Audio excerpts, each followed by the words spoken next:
It didn't begin with anything obvious. There wasn't a sudden change in the air, no slammed doors, no secretive phone calls late at night. It started in the smallest of ways, in the soft shadows of ordinary life, where trust is so natural you never think to question it. I believed in us. I believed in the life we were building together, brick by brick, dream by dream. I thought we were on the same side, fighting the same battles, reaching toward the same horizon. But I was wrong.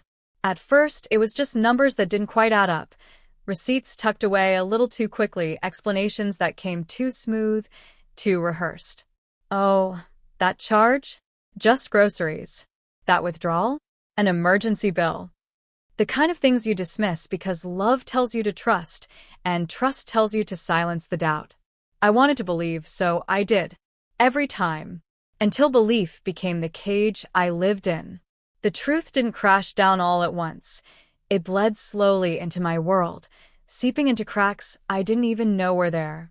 A bank statement left out on the counter. A credit card I'd never seen before. Bills I never signed for. Secrets layered over secrets, like a second life running parallel to mine, invisible but deadly. That's when I learned the name for it, financial infidelity. A betrayal that doesn't steal your heart in a single night, but steals your future one quiet dollar at a time. I realized then that I wasn't just sharing a home with the person I loved, I was unknowingly funding their lies.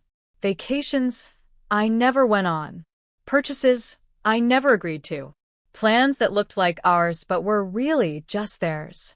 Every hidden loan, every concealed debt was a brick pulled from the foundation of what we were supposed to be building together. And the more I uncovered, the more hollow the dream became. The worst part wasn't even the money. It wasn't the sinking fear of ruined credit or the nights I lay awake calculating numbers that never balanced. It was the betrayal of trust, the quiet theft of a shared tomorrow. We were supposed to be saving for a future, our first house, maybe children, security, the kind of life you imagine in warm tones. But those things were illusions, shadows I chased while my partner traded them away for secrets I was never meant to see. When the truth stood naked before me, there was no dramatic confrontation, no shouting across the kitchen table. Just silence, heavy and suffocating, broken only by the sound of my own breathing. Because how do you even begin to fight someone who's already robbed you of the life you thought you were living? How do you measure betrayal when it isn't just about love, but about time, about years you can't get back? Financial infidelity is a strange kind of cheating. It doesn't leave lipstick on collars or messages on phones.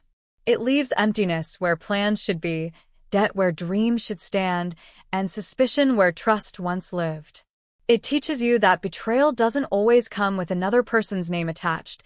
It can come in the form of a bank statement, a missing check, a hidden account. And so I stood at the edge of a future that no longer belonged to me, looking back at the ruins of promises that were never real. Love had made me blind, trust had made me vulnerable, and lies had made me homeless in my own life. They say infidelity destroys the heart, but financial infidelity destroys something deeper.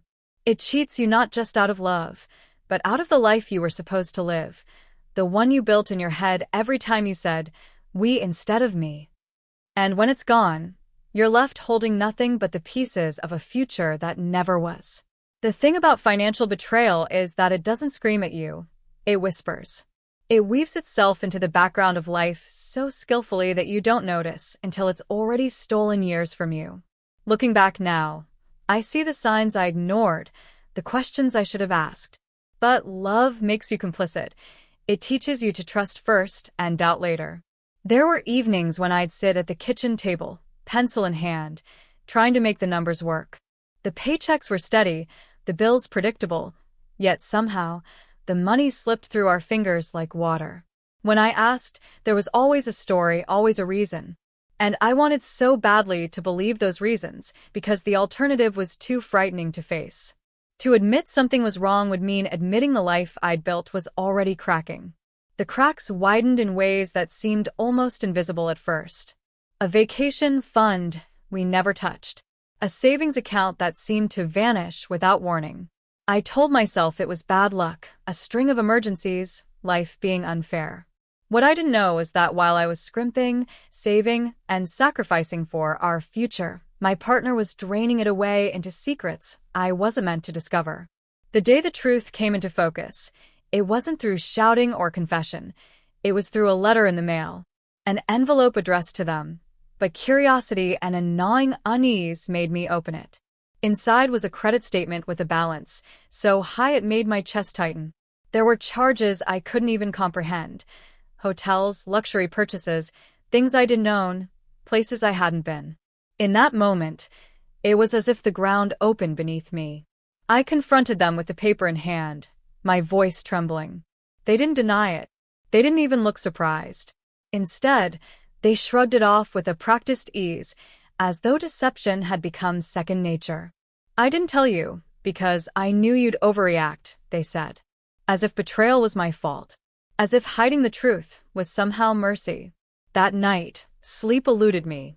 I lay awake staring at the ceiling, wondering how many lies had been told in my home, how many times I had been reassured with words that cost nothing while they gambled away our tomorrows. I realized that financial infidelity isn't just theft, it's erasure.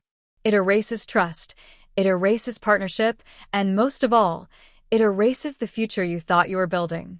The hardest part wasn't deciding what to do next, it was mourning the illusion.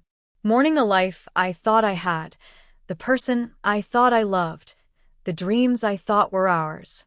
I realized that what had been stolen from me wasn't just money, it was security, stability, and the belief that we was real. And in that loss, I learned something no one tells you. Sometimes the cruelest kind of cheating isn't with another person, but with the silent sabotage of your future. Financial infidelity doesn't just rob your bank account. It robs the years you gave willingly, the hope you invested, the trust you thought was unshakable. Now, when I look back, I see the wreckage clearly. I see the way lies can wear a familiar face, the way love can blind you to red flags waving right in front of you. And I understand, with a heaviness that lingers, that being cheated out of money is one thing, but being cheated out of a shared future is a theft you never fully recover from. After the letter, after the confrontation, after the hollowed justifications, there was silence. Not the comfortable kind that comes from long familiarity, but the suffocating silence of two people who know something irreparable has broken between them. I carried on, moving through the days like a ghost in my own life, haunted by the numbers that played over and over in my head. Every dollar unaccounted for felt like a lie whispered behind my back. I began digging, not out of spite, but out of necessity because trust was gone, and only the truth could replace it. What I found was worse than I imagined. Multiple accounts, hidden debts, and loans I had never agreed to. It was as though they had been living a second life, funded by the future I had been saving for. A home, a family, a retirement where we could finally exhale. All of it had been mortgaged against their secrets. The betrayal grew heavier the more I uncovered.